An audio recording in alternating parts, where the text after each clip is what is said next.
സമ്പദ് വ്യവസ്ഥ ലോകത്തെ നാലാമത്തെ വലിയ ശക്തിയായി മാറിയിരിക്കുന്നു എന്ന വാർത്ത നമ്മൾ എല്ലാവരും അഭിമാനത്തോടെയാണ് കേട്ടത്. ഇത് നമ്മുടെ രാജ്യത്തിന്റെ വളർച്ചയിലെ ഒരു വലിയ നാഴികക്കല്ലാണ് എന്നതിൽ സംശയമില്ല.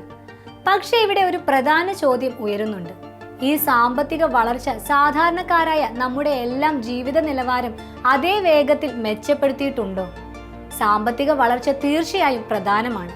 എന്നാൽ ആ വളർച്ച എങ്ങനെയാണ് ജനങ്ങളുടെ ജീവിതത്തിൽ യഥാർത്ഥ മാറ്റങ്ങൾ കൊണ്ടുവരുന്നത് എന്നതാണ് നമ്മൾ ഇന്ന് നോക്കാൻ പോകുന്നത്. ആദ്യമായി ഇന്ത്യയുടെ മൊത്തത്തിലുള്ള സാമ്പത്തിക വളർച്ചയും വ്യക്തിഗത വരുമാനവും തമ്മിലുള്ള അന്തരം നോക്കാം.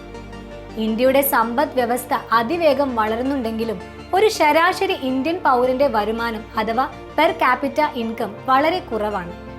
ലോകരാജ്യങ്ങളുടെ പട്ടികയിൽ 138-ാം സ്ഥാനത്താണ് നമ്മൾ ഇക്കാര്യത്തിൽ. ചൈന, ബ്രസീൽ പോലുള്ള രാജ്യങ്ങളുമായി താരതമ്യം ചെയ്യുമ്പോൾ ഇത് വളരെ പിന്നിലാണ്.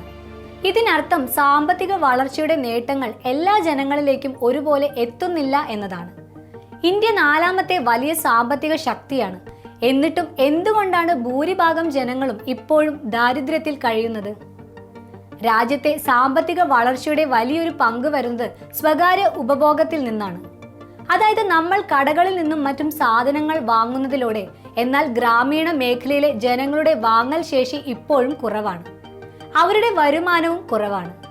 നഗരങ്ങളിലെ ആളുകളുടെ ഉപഭോഗം ഗ്രാമങ്ങളിലുള്ളവരെക്കാൾ 5 ഇരട്ടി വരെ കൂടുതലാണെന്നാണ് കണക്കുകൾ സൂചിപ്പിക്കുന്നത്. ഇനി സേവന മേഖലയുടെ കാര്യമെടുക്കാം.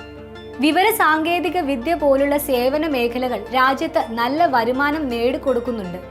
എന്നാൽ ഈ മേഖലയിൽ തൊഴിലെടുക്കുന്നവരുടെ എണ്ണം മൊത്തം തൊഴിൽ ശക്തിയുടെ ചെറിയൊരു ശതമാനം മാത്രമാണ്.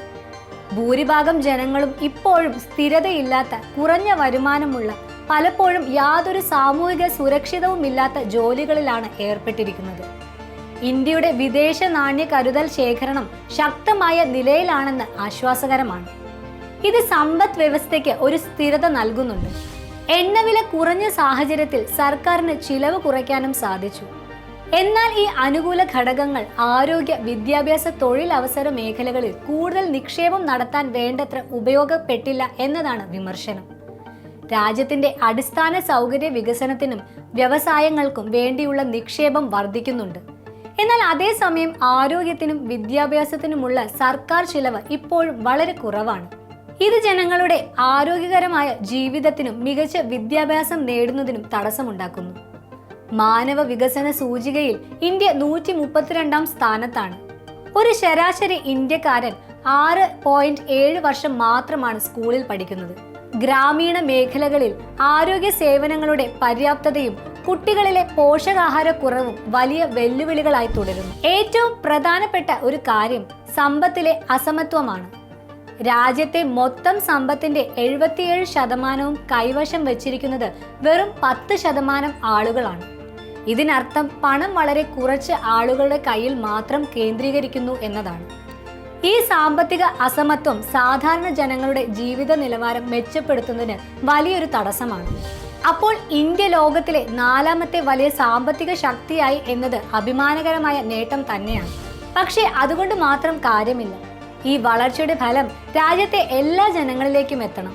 വിദ്യാഭ്യാസം, ആരോഗ്യം, തൊഴിലവസരങ്ങൾ, മികച്ച ജീവിത സാഹചര്യങ്ങൾ എന്നിവയിലെല്ലാം പുരോഗതിയുണ്ടാകണം. സാമ്പത്തിക വളർച്ചയുടെ നേട്ടങ്ങൾ എല്ലാവർക്കുമായി തുല്യമായി പങ്കുവയ്ക്കപ്പെടുന്നില്ലെങ്കിൽ നമ്മുടെ മുന്നേറ്റം പൂർണ്ണമാണെന്ന് പറയാനാവില്ല. ഈ വീഡിയോ നിങ്ങൾക്ക് ഉപകാരപ്രദമായെന്ന് വിശ്വസിക്കുന്നു.